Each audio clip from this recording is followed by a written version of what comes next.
Erin, what is our first main topic today? This one comes to us from Benson. I was really interested in the Marilyn Monroe Netflix movie Blonde as soon as I heard that Ana de Armas was going to be in it.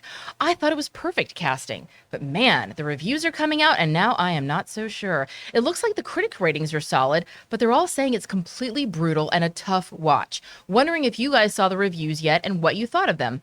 Thanks. All right, thanks a lot for saying that in, Benson. And I remember when they had wrapped production on Blonde a while ago, a story came out about that it was going to be pretty visceral. It was going to, the director said at the time that one of the things that they were really, really going for is to emotionally force the audience to feel it. And at the time, I mean, I understand that mentality, because there have been movies that have happened where like really horrific things happen. And I come out and I feel like, as an audience member, to feel the things I needed to feel to really get the outrage or the anger or the horror or the despair or whatever, I as an audience member needed to experience that to really get it. There was actually a movie called that Peter Jackson did. The one he did with Mark Wahlberg. What was the name of that one again? Where the young girl gets murdered by Stanley Tucci. Lovely Bones. The Lovely Bones. Thank you. I remember watching The Lovely Bones, and I remember saying in my review, I almost wish they had shown the murder, because after the murder, I never really saw Stanley Tucci as the monster I think I needed to see him as. And I think there's something about experiencing something of that horror. Now, that is not a blanket statement for everything. Not at all. It's just that there are some situations where I think that should apply and some situations where maybe it doesn't. But yeah, the reviews are coming out for Blonde, and they are very good, but also very trepidatious. This, for example, comes to us from the folks over at GQ, and they wrote the following. This is simply the opening salvo in a torrent of cruelty suffered by Norma Jean, that's of course Marilyn Monroe, who we next meet as Marilyn Monroe, the up-and-coming starlet cast as a ditz by the men surrounding her. The nightmare continues. As an early audition for a studio contract, she's raped by a studio executive, viewed in unflinching fashion by Dominic's camera. Blonde keeps us in this version of Monroe's perspective at all times. At almost 3 hours long, it unfolds as the final death vision of a woman rendered an object to be consumed, to be oogled, to be endlessly raped and devastated and brutalized. The material is uncomfortable enough, but Blonde's technical flourishes only double down on the sadism. It is disturbingly beautiful. Let me try this again. It is a disturbingly beautiful picture, lit, framed, and hazily conceived, like the product of a lurid sleep paralysis. Which, by the way, GQ, whew, well done in your elocution. And this is one of these things where it's like, you're right. Excited to see this. It promises to be an experience. Is it an experience? I want to know. And then I ask myself, I have these moral dilemmas. Of, like, because on the one hand I think, okay, I want to see it. But then I think, oh, but it's going to show some bad stuff. So I don't know that I want to. And then there's an ethical dilemma of me. It's like, hey, asshole, she's the one who went through it, and people should bloody well understand what she actually went through, and not the prettied up, oh, she had a rough go of it. No, we're going to show you what she had to endure, and you bloody well are going to understand it. But then I don't know. I feel torn by that. So again, like I said earlier, I think for some movies, that is kind of necessary, but for other movies, it's not.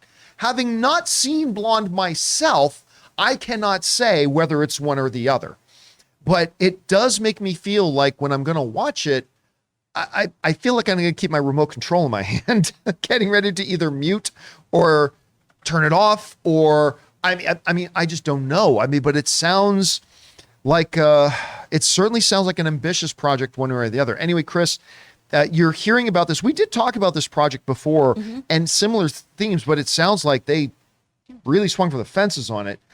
What's your reaction to hearing the reviews are coming out? The last time we talked about it, Erin was here, luckily, too. Yeah. So, I mean, it's wonderful to hear that this is a very well done film and that people think that it is executed well.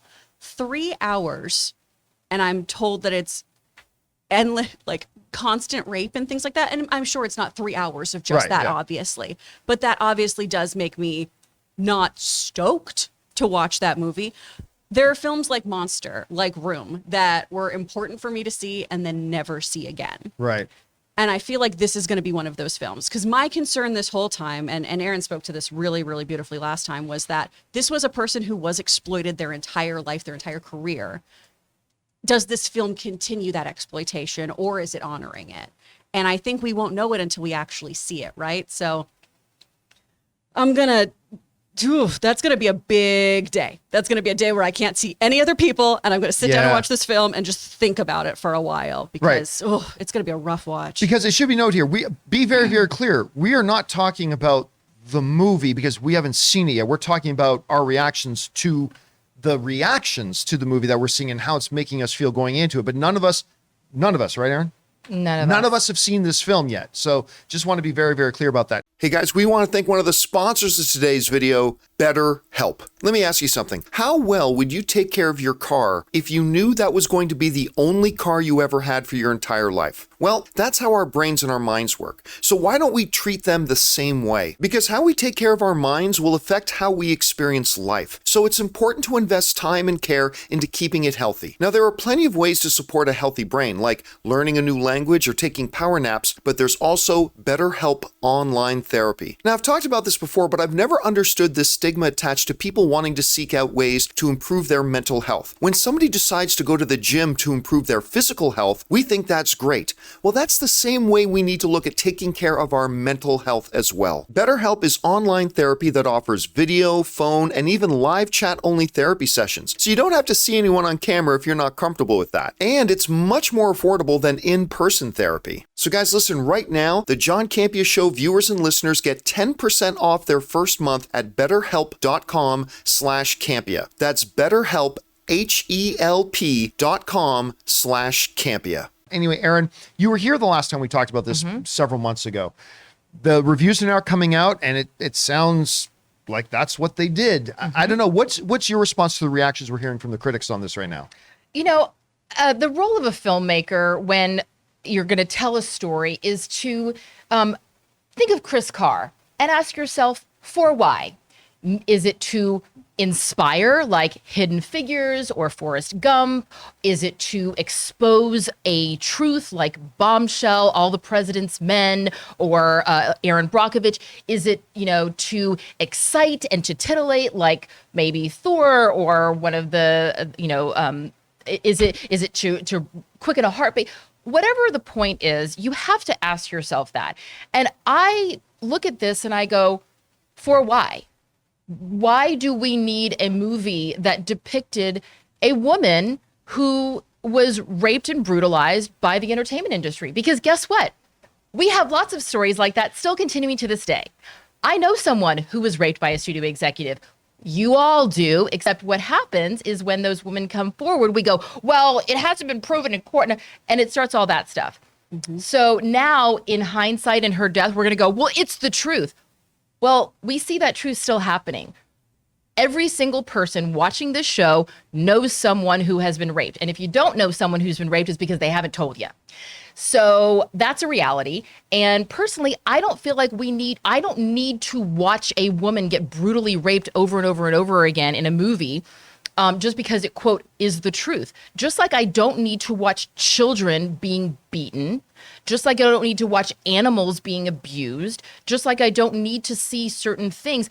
And there is an entire segment of like a dark corner of the porn world that is dedicated to films in that show women being raped. And to me, this is just a high gloss version of that. Because yes, Marilyn Monroe's life did have a lot of tragedy, but I grew up idolizing her. I had posters of her on my wall. Same. Because when I saw her in How to Marry a Millionaire, or Gentlemen Prefer Blondes. Thank you. I saw a woman who played the ditz because it's the easiest way to manipulate dumb men. And I was like, wow, she's so smart. Like I don't need to see the story of Marilyn Monroe getting brutalized. I want to see the story of how did she fall in love with Joe DiMaggio? What was her connection with Arthur Miller that made them fall in love? You know, and also, why was she, of all, if you watch any movie from the 1940s, she wasn't the most beautiful woman. There's hundreds of chorus girls that could have been lifted up out of obscurity and made into a star if it just took, sleeping with the right executive or being raped by, a monster. What was it about Marilyn Monroe that made her so special, that she became an icon that to this day, why don't we tell that story? Because if you just want to tell a story about a woman being brutalized and raped, you can turn on the news. That happens every single day in this world. Can't. And again, I've not seen the Fisher. I don't disagree with you. I haven't seen the movie. But let me ask you this, playing devil's advocate. You bring up the fact that there's a lot of stuff that goes on today, but most of the time and a lot of time, it gets swept under the rug and it gets ignored. What if they were to say, or come to you, or we watch this film, or whatever, and say, seeing this film will make people look at the world today differently.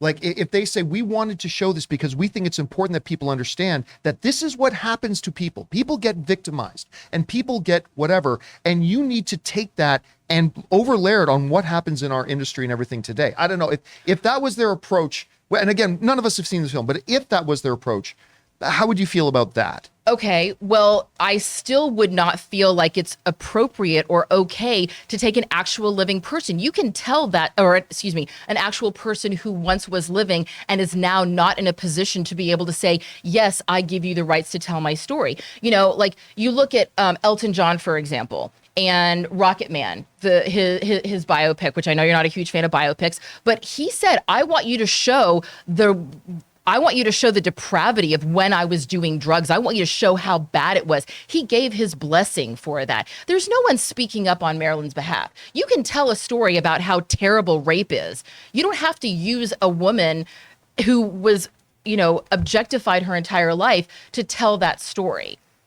All right, guys, question is for you. There's a lot of stuff coming out now about the film. We knew it was going to be controversial, and it was, and it sounds like that's exactly what it's going to be. The critics are saying it's a good film. It's a hard film. And how comfortable are we going to be to watch it? Guys, if you guys have a thought on this, whatever those thoughts are, jump down into the comment section below and leave those thoughts there.